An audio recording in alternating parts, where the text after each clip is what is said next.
Hello, everybody. This is Peter. Welcome to the March 10th weekly radio address, or what's usually a weekly radio address. I do my best, but as time becomes constricted, I've had to postpone a number of broadcasts, unfortunately. As you can imagine, there's a lot of things going on in preparations towards Z-Day, and I'm sure all of you out there that have a Z-Day event know exactly what I'm going through, which there are, by the way, over 300 high-quality events currently on the map at zday2010.org. It's a very impressive map. I'm fascinated to see how popular these concepts are in Europe versus how many events we actually have going on in the United States. We probably have twice the amount happening in Europe, which is just interesting to note. Maybe the main event next year will be in Europe for Zeitgeist Day. Thank you all for sending me your promos, too. Those are really wonderful. Those of you out there that haven't seen all the promos that are on YouTube, you could, of course, just search YouTube for them, or Vimeo, but you can go to a new promo page that's been set up at zday2010.org. Let's see here. Okay, main event, New York, coming up in a few days. I just got word from my PR team that we have a lot of mainstream interest, at least a lot, considering what happened last year with very little interest. We probably will be broadcasting live. Well, excuse me, there will be a live broadcast webcast that we'll be doing independently, but it looks like we might have some mainstream interest. Whether they're going to broadcast or tape live, I'm not quite sure, but there seems to be, at this stage, some mainstream interest to actually be at the event. In fact, a few sources for New York. So that's really good. Of course, I tend to be cynical of the mainstream, but mainstream can change, just like anything else. As things continue to get worse, people are going to have a conscience, and they're going to be experiencing things themselves. And I think the news will not be able to be as pre-filtered as time moves forward. There'll be too much disdain slowly occurring. Let's see here. Promos, yeah, I think that's about all for the general announcements. What else was I going to say about that? I think I'll just leave it at that. I'm just going to do your questions this hour. It's only an hour broadcast. I have to run around and continue to do things. But by the way, those of you that are submitting me questions, they have been rather long, and I try my best to read. But if you get past, 10, 15 sentences, I really can't read them. Same goes for emails. Those of you that email me with these 5-page emails, these theses, a thesis on whatever your topics are, it's almost impossible time-wise for me to go through all of those that I get. So if you really want to have a streamlined communication with me with these outlets, try to keep it as short as you can. Of course, I know in certain circumstances that's difficult, but it would really help me. I'm generally almost perpetually exhausted at this stage because of the level of communication that I have to go through. And we're working on that to get other people that are as informed to start dealing with that. But nevertheless, keep your questions short. It helps a lot. There was a mistake that I made in the last broadcast regarding the topic of Tesla and the ionosphere, and I made a comment about electrostatic energy being pulled out of the ionosphere for power usage on the planet. This isn't what Tesla was denoting. I was confusing this with other information I had regarding the Van Allen belt, which is electrically charged. The Tesla Wardenclyffe Tower was actually going to send electricity into the ionosphere to be used for wireless transmission. So excuse my confusion on that. Then I'm just going to jump right into your questions. Number 1. Hi, Peter. Much of what the movement advocates is hypothetical.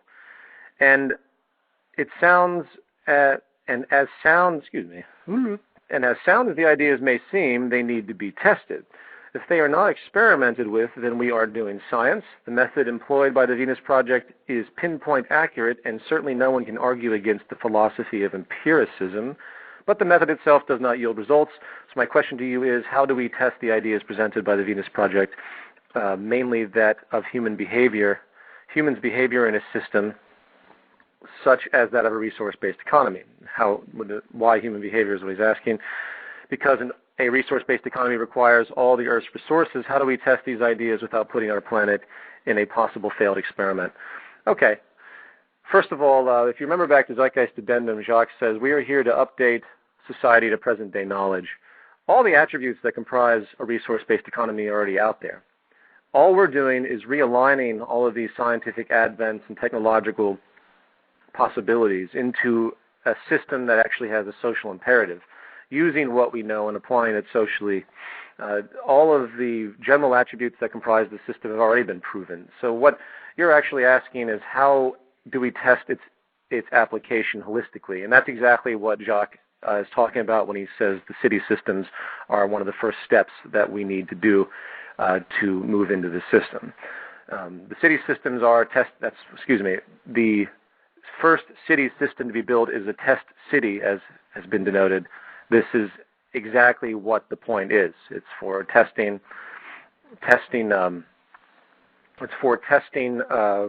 attributes that, when put together, we see how it unfolds. That's essentially it. So we have to test it. That's a part of the scientific method, is testing. Now, it's not as though we're moving into something that could just colossally fail. There's no way you could put these attributes together in a technical sense and somehow experience absolute failure of the entire design. That's completely impossible if you just look at the attributes that are relevant to the creation of these city systems and hence the global network that we want to construct. It would only be problems that would arise in interrelationships of these systematic elements. That's where the testing has to come into play, because there are things that have to be created to create the bridges between all of these seemingly different disciplines.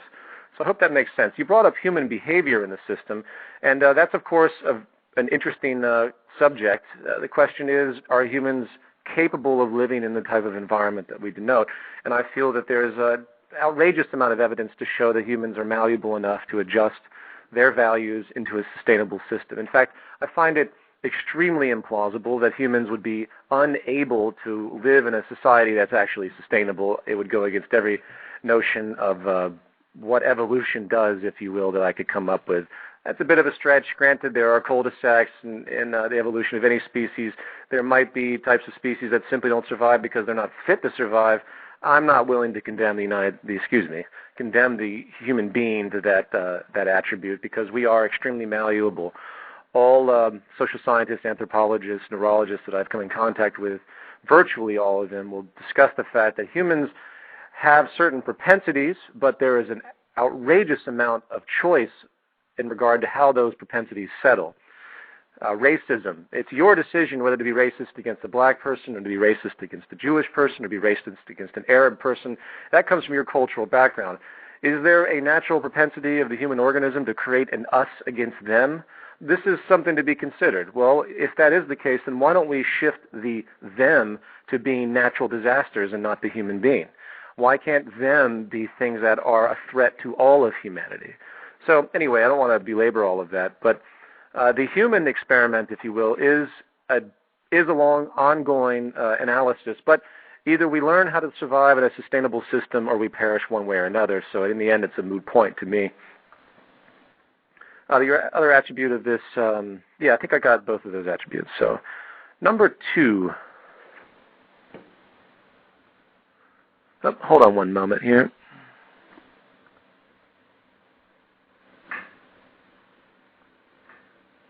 Okay, here we go.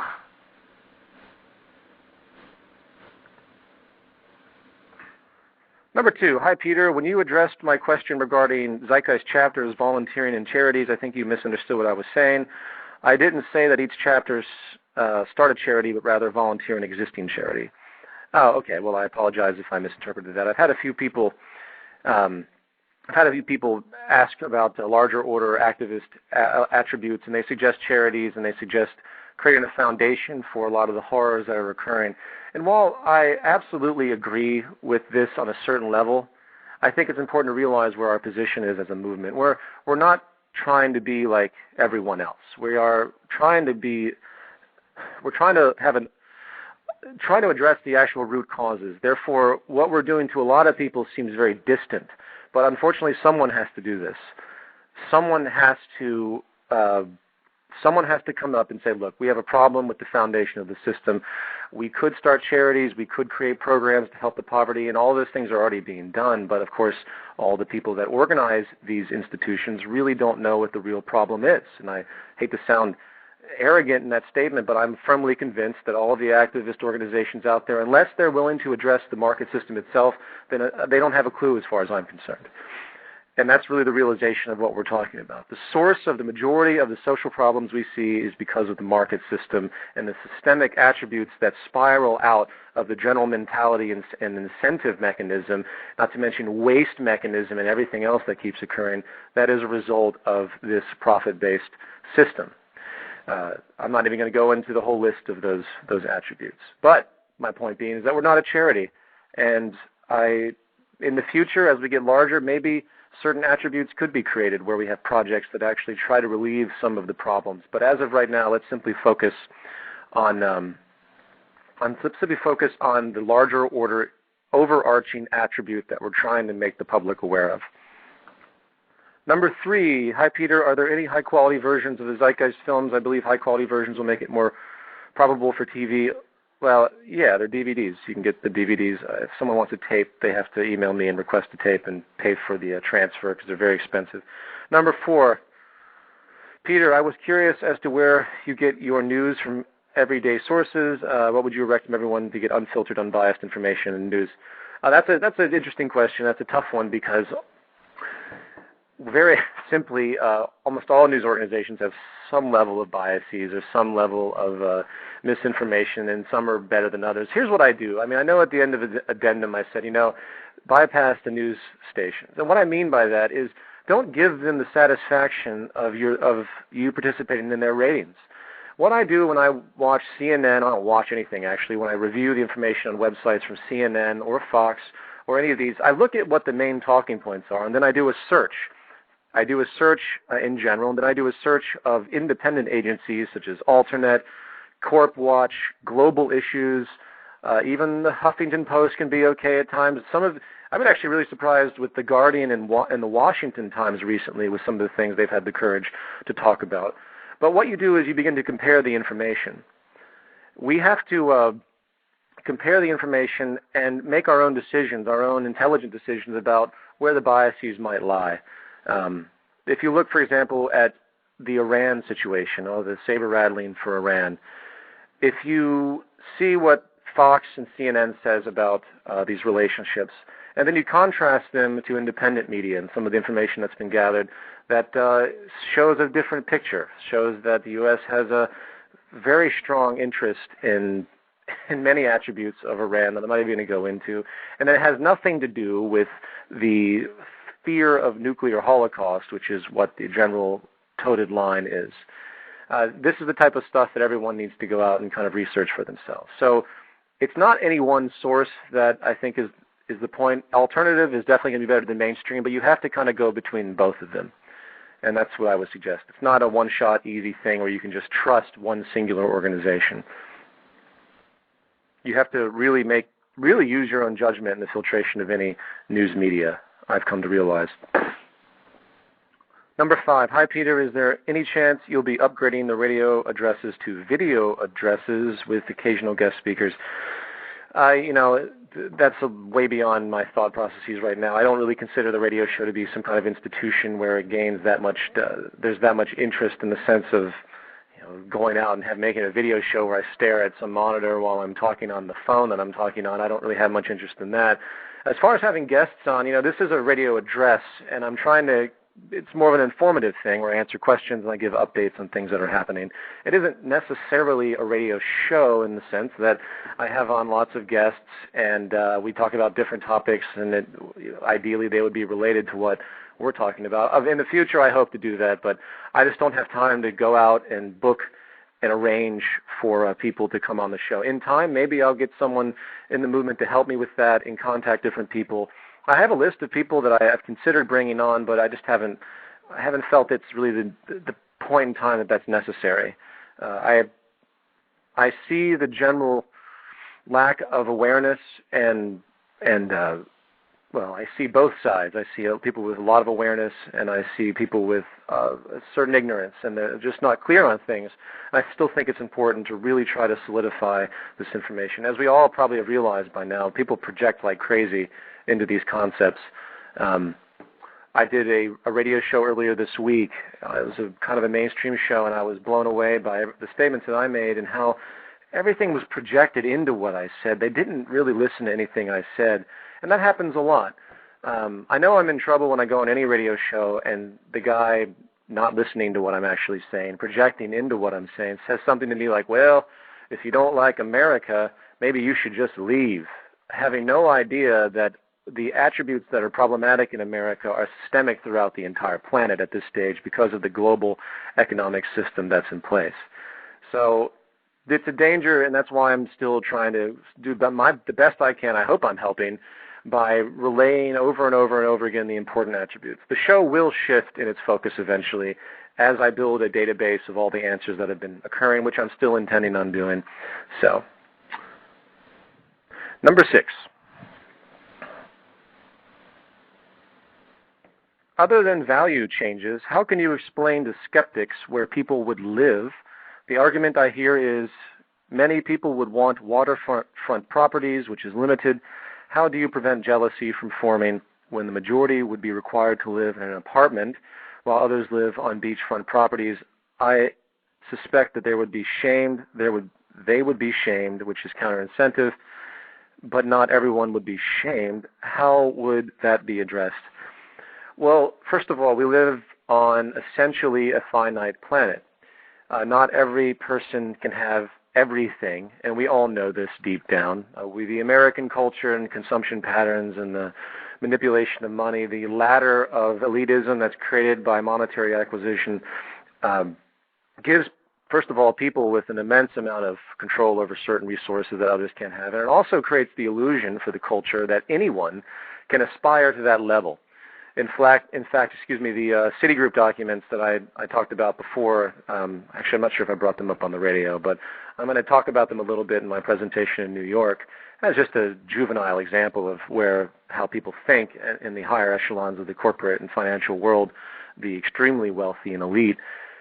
And they denote in the documents, these Citigroup memos, how one of the reasons that the public has been willing to tolerate the gross material imbalance, wealth imbalance across the world, specifically in the United States, is because of what they call the American dream and the illusion that all of those poor people, middle-class people, actually think that if they work hard enough, they'll eventually be part of the wealthy elite, which of course is a fantasy.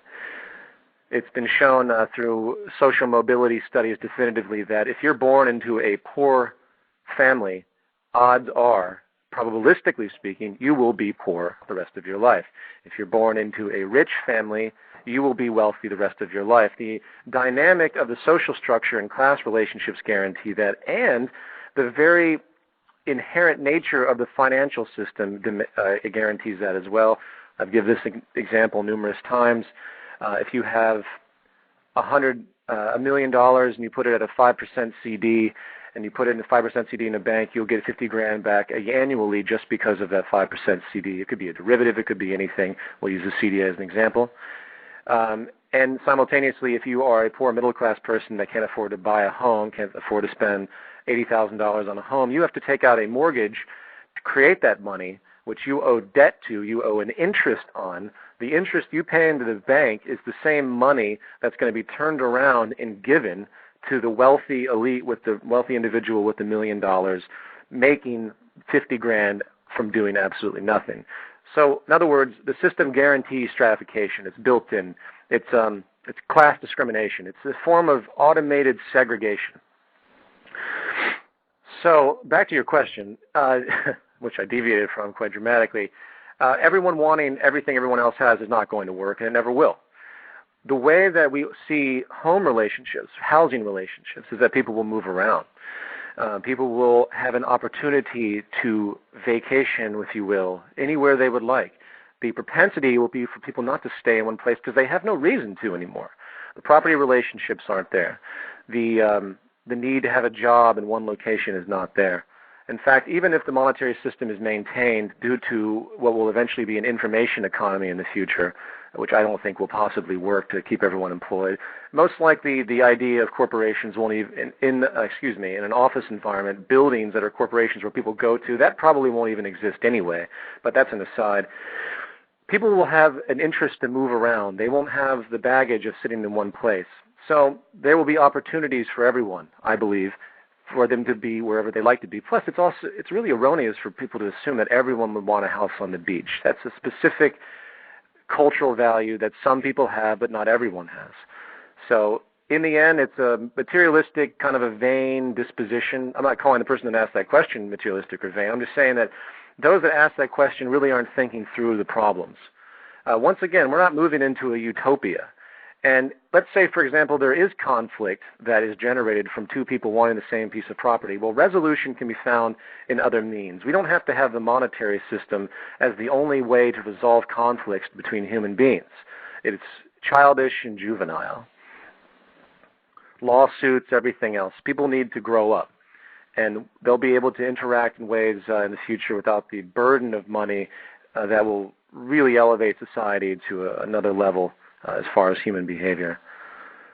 Number 7, dear Peter, what would you say to the argument that global unification is necessary before the paradigm of monetarism is phased out and a resource-based economy is introduced? I understand you would likely say yes, but there's another element to this question. It's an important one, and I sincerely hope you'll address it. Essentially, my devil's advocate argument is saying that the feared one-world government under the monetary system headed up by a supranational elite of the monetary powers would actually need to occur before the entire world can enter a resource-based economy. I understand this sounds nonsensical at first. Without this phase of evolution, however, any one region or country introducing the concept would fall victim against the self-interest, power, and influence of countries that did not implement it. Okay, well, you're making some interesting assumptions. We already live in a one-world government based on monetary control and the central banks. They're moving towards a much more efficient version of this with basically an attempt to to create a variation on the SDRs that the World Bank put forward, where they want to create a single currency. I'm not even going to go on talking about what that actually means. It means that there would be absolutely no transparency. And the mechanism to regulate currency would be very difficult for me to even describe to you. But what I will say is that it would hide all of the problems that are generated with the system, and basically anyone could do anything without a cause and effect reality in regards to the value of the money and how money is manipulated. Do I think that needs to occur before a resource-based economy is implemented? No, I couldn't say that I think that needs to occur. And again, it already has kind of occurred.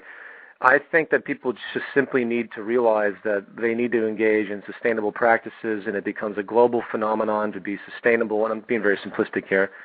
And eventually a resource-based economy comes to fruition. As far as I'm concerned, it's going to happen one way or another. Just the only question is, how much suffering does humanity have to endure before this transition is made willingly? So I think the move can happen without what you're describing, very simply. Let me make sure I understood your question thoroughly. Yeah, the issue of the one world government issue of the banks, which would be very despotic, that's in place. That's slowly and always materializing because it's just an inevitability as far as the current state of affairs. But I think that's going to be hindered or accelerated, actually, by the collapse that's occurring. It just depends on where people's awareness is.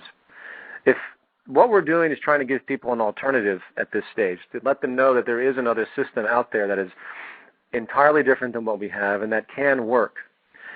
And people don't understand that most likely we will fall into a highly organized, centralized, fiscally based economic system, which I think will materialize into a great deal of despotic behavioral patterns, with very little freedom to actually maneuver things. But that's, again, a large statement.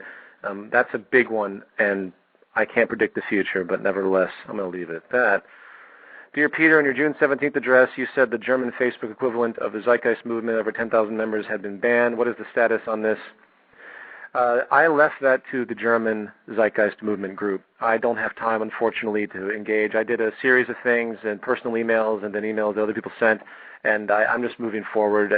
I'm not going to get on my high horse about some organization. It'd be different if, say, our web host decided to not host our site because of the content. Then that would be grounds for some dramatic reaction. But, I'm expecting more things like this to occur across the world with general censorship. Hopefully, email the German chapter and ask them if they've had any luck with this, and I'll try to make a note to do that as well. It just hasn't been on my radar. Now, number 9. Hi, Peter. I'm a member and avid listener of the movement's activities on your radio podcasts. Hold on a second. This question is really long. The question I have came from a movie I've seen called Expelled, No Intelligence Allowed. It exposed the science community's drive to keep out even the consideration of the idea of intelligent design and how they stick to Darwinism like an unwritten law, even seeing the many gaps it has. If the movement's vision is ever realized, as you say, open quote, science will flourish and religion will slowly disappear, closed quote, how do you think the human value of human life will be changed, keeping in mind how much the science community depends on Darwinism?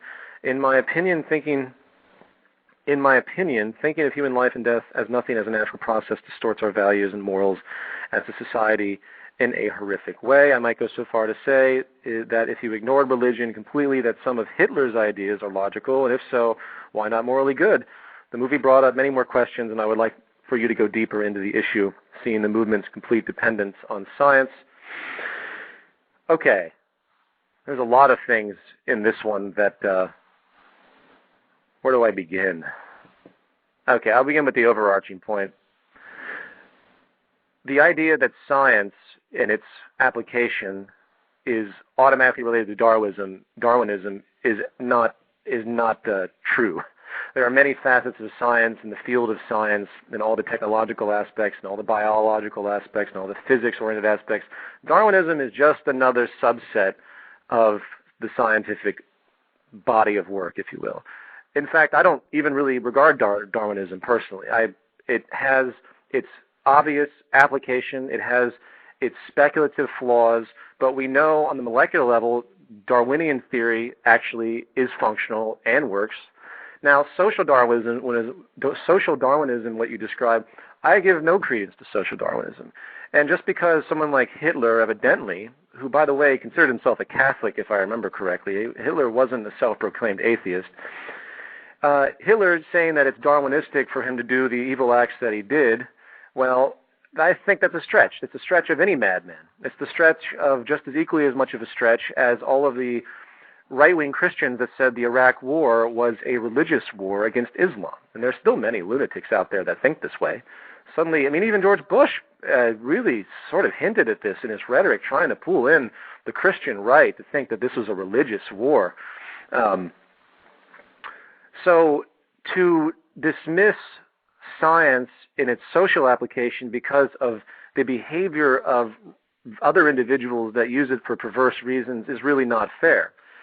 The scientific attributes that we denote are actually the relationship of nature and the environment, meaning the resources that we have, how to organize them, how to make sure that we sustain ourselves. There really isn't some overarching philosophy that governs this in the sense of what you described. So the Zeitgeist Movement and the Venus Project, we're looking at science to, we want to bring society in line with scientific knowledge as we know it, as is applicable in a technological sense. I'll put it that way. And as far as the movie Expelled, No Intelligence Allowed, that was a really horrible movie in my personal opinion. I was astounded at how Ben Stein went out of his way to create these arguments and to make them seem viable when in fact they were just absolutely pointless. At the very end of this film, he interviews Richard Dawkins, and he gets Dawkins to admit that he believes in a possible intelligent design given the idea of a seed that was dropped essentially by an alien, and suddenly, he pushed Dawkins into this position where Dawkins admitted that, yeah, sure, I guess we could have a circumstance where another culture came forward, planted a seed of the human species, so to speak, and then we flourished. Well, isn't that great? Who cares? That doesn't even mean anything. And great, what if that's true? It doesn't change anything of the presence of society today. The intelligent design argument is inapplicable even if it was real.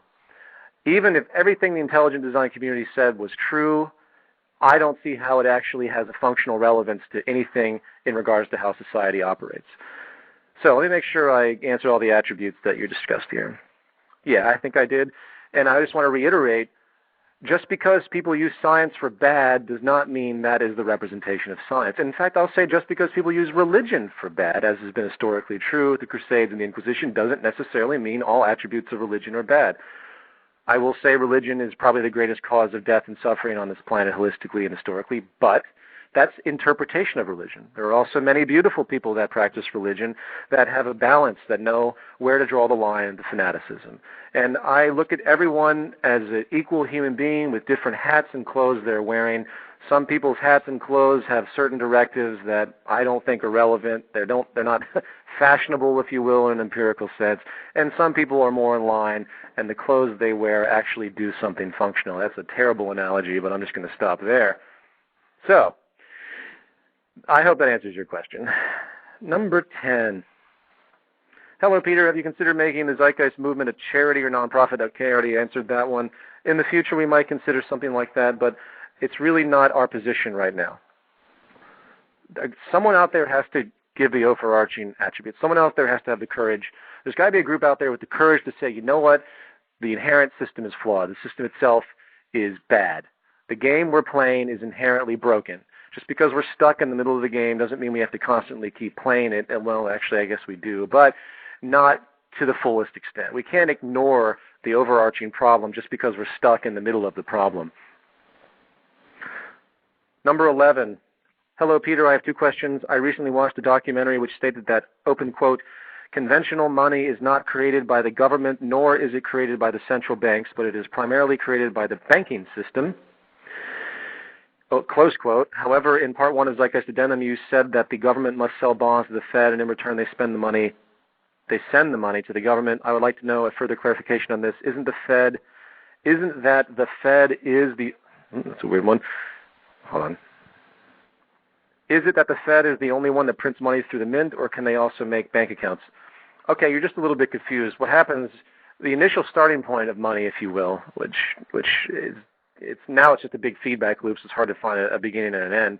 But it comes essentially from Fed. They make the bonds. The bonds are sold in the open market. They're picked up. The government makes the bonds. The Treasury makes the bonds. The bonds are sold in the open market. They're picked up by the Fed. The Fed translates that into fiscal currency, either a digital or physical, and that is put into the banking system. And once it's put into the banking system, the multiplier effect through the fractional reserve process begins to take hold. Yes. More money is made through the banking system, private banks, than is made by the actual Federal Reserve. That's why it's such a bad pyramid scheme. That's why it's so despotic and problematic, meaning not because it's just made by private banks, it's the fact that it is a pyramid scheme. Excuse me, I'm very tired today, so if I don't make any sense, please have some compassion here. But yes, it does start with the Fed, though. The banks... all money has to come from somewhere, and invariably at the beginning of all of this, it came initially from Federal Reserve deposits into both private banks, into the banks of the government, and et cetera. Number 12, my second question is there any possibility that the global economy might resort to socialism if the capitalist system has failed and return to capitalism once they have patched the holes of the economy? Hey, that's a great question, actually, because that's exactly what every country does. All you have to do is go back to the Roosevelt administration. The Roosevelt administration imposed essentially arms of socialism in order to get out of the problems that were generated by the Great Depression. Obama is attempting to create socialist programs, but he's failing miserably because he's up against corporations and the corporate-controlled Congress. Yes, in the worst-case scenario, socialism is imposed on a greater level. Just socialism being extended is literally no different than the fact that they're extending unemployment benefits. That's socialism. The fact that they're extending welfare benefits or elevating welfare benefits, that's socialism. Socialism is always the last resort of capitalism as these cycles of failure continue. And yes, they do return back after things settle to whatever satisfaction they have, but I think you're going to be seeing a lot more open quote socialism close quote in the coming years, regardless of the demands of all the people that say it's a negative system. That is the only thing that can happen to maintain stability. Number 13. There's a part of me that selfishly can't wait for the big collapse to happen because everyone I tell about the big collapse thinks I'm some kind of doomsayer and that it'll never happen. As childish as it is, again, there's a part of me that can't wait to say, I told you so. I try to be as mature as I can about this stuff, but I do get frustrated when other people just mock me and don't show maturity themselves. So my questions are, is this the wrong attitude to have? How can I explain the collapse in a way that people will believe it? When I talk about technological unemployment, they say, oh, we'll just find new jobs. And should I be patient and wait for the collapse because, open quote, that'll show them? Okay. That's a comedic question. I would definitely get away from the satisfaction by saying I told you so. That doesn't help anything. But I know your feeling. Being laughed at because of, quote, being a doomsayer is extremely common. And given the fact that people have been predicting the end of the world for so long, yeah, I can see why there's a cynicism towards this. If you were to explain the current environment, it goes way beyond technological unemployment. Technological unemployment is a slow inevitability, but it's going to be trumped by the energy crisis that will eventually emerge if the infrastructure isn't radically changed and quickly. It's going to be trumped by the fact that the U.S. government is going to be bankrupt and not going to be able to afford the interest on its debts relatively soon. It's going to occur because they're going to have to increase taxation substantially to even attempt to cover the interest that they need to pay. It's going to occur because the pyramid scheme, known as the fractional reserve lending policy, which is dominant on this planet, is only going to erupt in an eventual collapse. Well, we already saw the collapse. But it can only manifest this over and over and over again. And what makes the environment different now is that there's such a heavy reliance on the physical attributes, specifically energy, that the infinite growth paradigm is colliding with finite resources. And if finite resources are not equally available to supply the resources that are associated with generating infinite growth, meaning the goods, meaning the oil, meaning the gasoline, then all it does is further compound the collapse. We have, again, an infinite growth paradigm clashing with finite resources. People love to consume and consume and consume. That's what generates GDP. It's also what destroys the resources.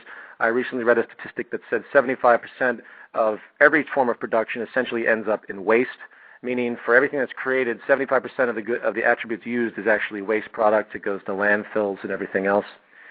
This is going to take its toll. It's going to have to take its toll.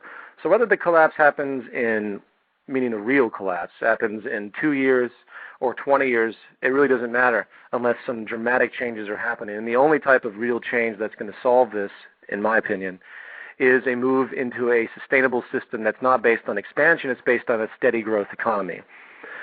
A steady growth economy has been talked about by technocrats, for example, for a long time. It's also talked about by a lot of other people that have recently come to find. It's not a new concept. The growth economy is unsustainable. We have to have a steady growth economy one way or another. So I would say to those people, I would recap those attributes that I just denoted to those that don't seem to understand the nature of the financial system. The financial system is what is at fault. It is the source of all of the problems that we're seeing. It has manifested the mentality that continues the financial system. The value systems have been culminated through materialism and advertising, Edward Bernays. We have a very consumption-based culture, specifically in America, and the entire economy thrives on constant consumption and waste. We know that's unsustainable. And between the insustainability and the negative retroactions that emerge from that in and of itself, coupled with a financial system that is basically growing debt at a rate that is absolutely unbelievable, that can only collapse in on itself like a black hole. There is not enough money in existence to pay the outstanding debts that are owed on this planet. Those attributes are going to facilitate a huge, monstrous collapse eventually. Whether it takes, again, many years or a couple of years, that depends on the policies of the governments and how aware they are of this. There are plenty of things that can be done to slow this, and I think I've mentioned those in the past. But because of the corporate interest, because of the fact that they really only care about the upper 20% in America, there's very little incentive except for the fear of, quote, revolution, for the main players of government and finance to really go out of their way to make things better for the general population at this stage. So I know I've jumped around a certain degree. I'm going to talk about this again in the New York presentation. I believe I've talked about this before. Not in this detail, though. But anyway,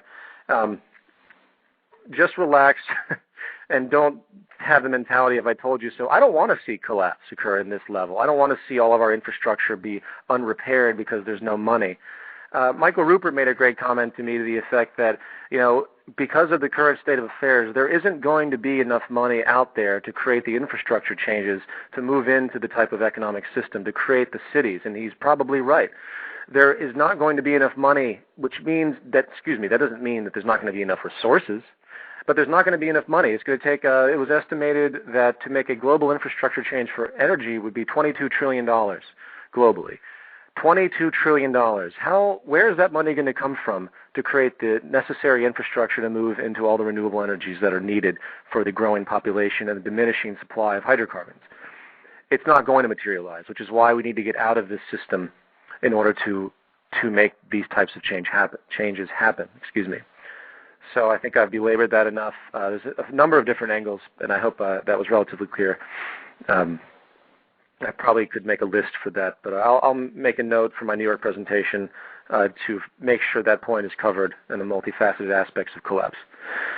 Okay, number 14. Dear Peter, I'm trying to explain the concept of resource-based economy to those unfamiliar with it. I find that a good argument to illustrate how people can contribute without monetary compensation is to point out open source projects like Wikipedia and such. This shows how people can be constructive and productive with nothing more motivating them than a genuine desire to contribute. It then occurred to me that another name for a resource-based economy could actually be an open source society. Do you feel that would be accurate? Well, that's a very interesting question. Open source society, I don't know, I think that really is applicable because really a resource-based economy is its relationship to resources, not the way humans interact. That's part of it, but we have to move away from ideologies and the assumption that we can just think up processes on our own without them. Let me rephrase that. All ideologies I find irrelevant are ones that are not related to the carrying capacity of the earth and human survival. Same goes for philosophy. I'm talking about social ideologies and social philosophy. So in a very specific context, yes, I agree with you. An open source society is a part of a resource-based economy, but that is not the foundation of a resource-based economy. A resource-based economy is using a systems theory approach to managing all resources on the planet to create an infrastructure where they can be made available to everyone, monitoring everything, understanding what we have, what we're losing, the best efficient means scientifically, updating everything. So open source attributes, which I think is exactly how things will work in the future. I think democracy in the future will be essentially the way Wikipedia is oriented, except in a much more high-tech fashion of sharing ideas, the ideas being implemented, and creating attributes of infrastructure that are socially viable because of this so-called, if you will, democratic relationship of information relay, peer review, and everything else. We shouldn't be voting for people. We should be working on establishing ideas and making sure that people understand the ideas and why they're there. And that's what the beauty of the way Wikipedia has been orchestrated, even though it's a very, very minor notion. But, yeah, so I think I answered that question. I only have 15 minutes left. It's going fast. Dear Peter, since the monetary system rewards by means of greater gain, regardless of its hindrance or destruction to the progress as a whole, to our progress as a whole, isn't the very system of money a contradiction to the collective progressive potential of the human race? For instance, if a problem is profitable, the problem will remain.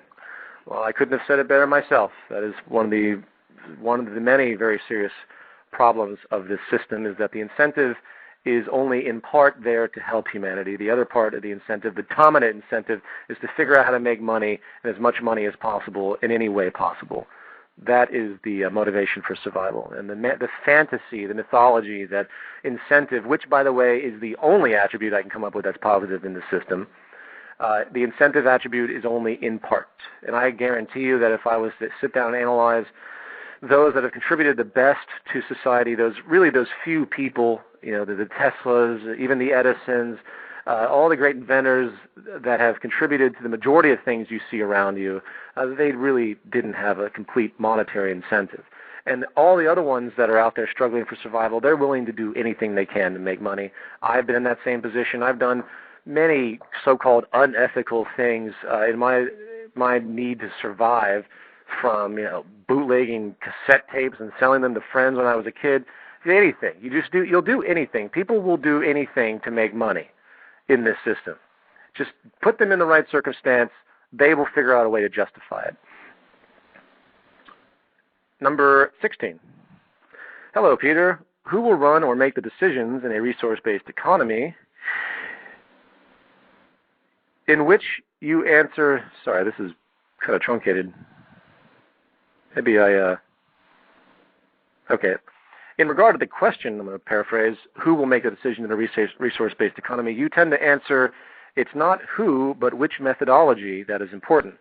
I imagine you mean our transition from a monetary system to a resource-based system and changing our value system is more important than who runs the system, but that still doesn't answer really the question, or perhaps I don't know what you mean by methodology. I understand that we can use programming to control and keep tabs on the distribution of our resources, but the community who builds the program will automate these distributions. The community who builds the program which will automate these distributions will have more control than any person on the earth, would they not? You're stuck back in a typical thought process that has to do with people and not methodology. The reason we talk about methodology, and hence the scientific method, is that it isn't, again, people that make decisions. It's a methodology. Every single human being on this planet uses a thought processes and a processes of motivation and intent, which is often very corrupt, when they make any decision. I can see the general fear. It's really obvious to see the general fear that's been created by the human incentive factor, the self-interest factor, which is dominant and reinforced in our current culture, which makes us run and say, oh no, we don't want this group to be in control of anything. We don't want this person with their history to be in control of anything. And then the argument, of course, becomes, well, who makes the decisions? I'll say it again, it's not who makes the decisions, it's how our decisions arrived at. And the methodology needs to be understood was run down in my Where Are We Going presentation, where I believe it's part 2, Project Earth. And I show how subjectivity becomes extremely limited the larger you go from a ground-up awareness of the carrying capacity of the earth, the resources, to the production distribution methodologies, to the value systems of human beings, which are extremely malleable, and to get them away from the indoctrination, Edward Bernays, conditioning that's been created to feed the economic structure and move them into a utility-based structure that will enable them to work much less hours, to have consequently much more free time, to have an incredibly creative personal side and a human interaction that far exceeds anything we've known today. Excuse me for my tangent. So when you understand this ground-up approach, which starts from the most important information that we need to organize ourselves around, which is the carrying capacity of the earth, and a systems theory, which is what emulates out of the earth, and the earth demands a systems theory, then suddenly everything falls into place. Please go back and review Project Earth in the second section of Where Are We Going. You can watch it on Vimeo or on YouTube. I believe the Vimeo one is easier to search for, and you will see exactly what I'm talking about. I'm running out of time now, so let me keep going quickly. Number 17. This is the second question. My second question is about homosexuality. From reading your ideologies as well as listening to your talk shows, it seems you've concluded that homosexuality is a learned behavior through the environment. I'm struggling with this concept. Most homosexuals would say, I can't explain it. I was just born that way. People need to be very careful with the way they interpret what I say. When someone asked me a question a while ago on homosexuality, I basically said I have no opinion on homosexuality, and I really couldn't tell you. I don't study it. But what I would say, generally speaking, based on my relationship of the environment, the way I understand environmental influence and the complexity of it, it would not surprise me if there was an environmental attribute to it. And I'm just going to leave it at that. In the end, it's not a concern that I care about in regards to what's really important for us to talk about. There's no problem with homosexuality, therefore, why should we worry about the result of it? Excuse me, the initiator of it. I think we can leave that to social scientists to figure out on their own as they discover and figure out anything regarding to human behavior. So I'll just leave it at that. Number 18, hello Peter. When discussing Zeitgeist and the Venus Project ideas with people, I'm often viewed as either crazy, too idealistic, or a random stranger with another conspiracy theory. In your experience, and possibly in the experience of others, what are some of the more successful ways to discuss these topics without being dismissed so easily? Well, I'm not sure where this conspiracy theory came of. This Venus Project has nothing to do with conspiracy theories. As far as my experience, you have to really, again, engage people in a way that you relate to their value system. That's the trick. And I'm not always the best at this. I do try my best, but that's the challenge. And you really have to get to know somebody in order to do that. If people dismiss you as crazy or too idealistic overall, consistently, with whomever you talk to, then try to find a more conservative approach to talk about it. Don't just bust out with, we're going to create a global system with no government, no money, run by a computer system. That, of course, is an erroneous statement. That's not exactly, there's so many attributes to that statement that excuse me, are entirely contingent upon clarification. And people will project like hell into that statement, and of course they'll dismiss you as crazy because it's so foreign to them. You just have to be very, very strategic in the way you approach it. I think I've answered this question at least 30 times in regards to how I approach things in different contexts. A successful way to describe it would be to relate to the environmental issue first. I would say the environmental concern, which is growing holistically because of the fear of global warming and climate change, they will be more responsive if you start to bring up the environment. Slowly inch in the market system as a cause of tremendous waste, as a distorter of human incentive and motivation. If you slowly inch that in, people will begin to sort of see how the market system is basically generating most of the problems we see. They won't see it immediately, but try to inch it in. The waste issue, planned obsolescence, there's a big one. Or here's one you can use that is very simple to understand. Every single good produced by our system is immediately inferior due to the need for corporations to maintain a competitive edge. What that means is that they cannot spend money in order to remain competitive against other corporations. They cannot spend money to make the best as they know how, using the best materials. If they did that, the price relationship to acquire those materials would make their product too expensive, therefore they would lose the competitive edge. Even NASA has to deal with a budget. And I guarantee you, somewhere in those gigantic, extremely important spaceships, there are flaws that are generated because of the monetary system, because the budget that was allocated can't afford to get that extra set of titanium or can't afford to do whatever might be necessary. That is a big point to bring up to people. If you can get them to understand that everything produced is inherently inferior immediately, then I think you might be on your way. All right, so I'm continuing to run out of time here. I have 6 minutes left. And I already answered that one. Would it be crazy, number 19, would it be crazy not to have a safety mechanism or protection?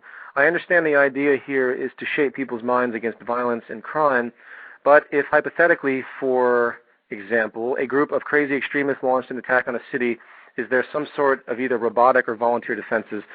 Again, in transition, we're going to maintain a very similar system that we have now as far as police and security. We have to. You can't just flick a switch and suddenly people become adjusted to a new system. There's too much baggage. So all of the attributes of protection, not all of them, the focus, of course, is to reduce the number of police, reduce the prison population.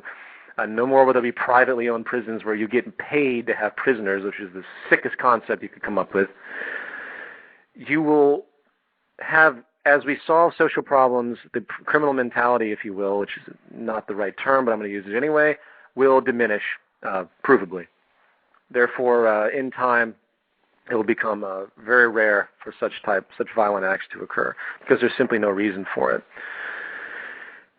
Number 19, or actually number 20. Hello, Peter. I was hoping you could respond to this sent to me from my coworker. Okay, this is a letter from someone's coworker. I see society as a product of instinct, not transcendence of it. Society channels human instinct into an orderly system, and it developed systematically through an evolutionary process. To say we can make a top-down plan that will change our society into one of harmony and goodness is to ignore all the minutiae, mundane details that define humans' life, Earth, and the universe. Humans will find a way, whatever way that may be, and it's not going to be the result of a master plan. it will be an evolution as it has always been. Okay. Well, of course, everything is an evolutionary process. Everything that we're experiencing right now is a natural consequence. The only problem with the human being, as far as I'm concerned, is we have created established structures due to the financial mechanism and ego mechanisms, which are generated overall, that have kept things in a paralyzed state. But hold on. Okay, I see society as a product of instinct. I don't know how they define instinct.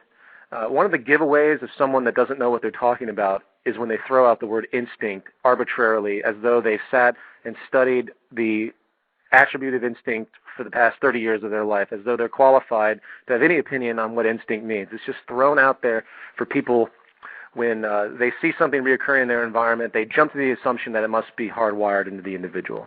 And as time has moved forward, that idea has become thoroughly debunked. Of course, there are genetic attributes. You guys have heard me talk about this a lot, so I'm not going to go into all the angles of that. To say that society channels human instinct into an orderly system, I don't even know what that even means. That doesn't even make any sense. Do we have an orderly system now? Not really. We have a dysfunctional system. It's not orderly. It's orderly in part. He or she continues, to say we can make a top-down plan that will change society into one of harmony and goodness is to ignore all the minutiae. Again, that's a projected statement. No one's saying that it's a top-down plan. It's a bottom-up plan, actually. And harmony and goodness, these are irrelevant terms. We're trying to make a system that's sustainable, and inherent in a sustainable system will be a higher level of enlightenment when you analyze the protocols of what we describe that create the attributes that comprise a resource-based economy. It's such a loaded thing, this paragraph that's been sent to me, that I'd have to sit down with the person and define their terms first, and to get them to understand what we're actually talking about. Again, they're projecting a lot of preconceived ideas into whatever you had initially told them. Number 21, there's a statement made by... Okay, that's funny. We have two questions that are actually statements from other people. Here's a statement made by my sister, which I could not think of a good answer for. She says that the human mind has a drive from birth that makes us want what others want, and when she watches her son play with other children, and he is between 1 and 2 years old, he always wants what the other child has and does not want to share it. If the toy is no longer in the possession of the child, it is no longer interesting. She says this cannot have come from the environment. He has no older siblings, and they always try to teach him to share. Everyone is born this way, she says. It is all within us. How do you explain this behavior to in a child so young that he has not in any way been conditioned to be greedy? Well, first of all, the first attribute that I could possibly consider to be instinctual in a human being is curiosity. That is certainly an issue. When you see two children, one has a toy, the other one doesn't, one might be interested in that toy, and therefore they want that toy. The trick is to give each of them the toy. Children are in a state of severe learning. You can't automatically assume that just because of their seemingly immediate reactions that it's some form of human instinct or human behavior. That is an erroneous assumption. There are so many things that influence children as they grow. By 1 year old, there is a lot of things that child has absorbed. The educational rate of learning rate of children is ridiculously fast. And it comes from a mirror of what they see in their environment mostly. So I'm running out of time, unfortunately, but even if the child has a greedy tendency, guess what? That child is very malleable, and that greedy tendency can be moved out of children, just like the many, many people that are not greedy in our culture. Greed comes from somewhere, and it has to be reinforced by the system for it to maintain permanence. And I'm going to have to stop there. I only have 10 seconds left. I'm not going to give any outro music for this one, but I can't wait for Saturday, and I look forward to hearing more information. I'll talk to you all very soon. Goodbye.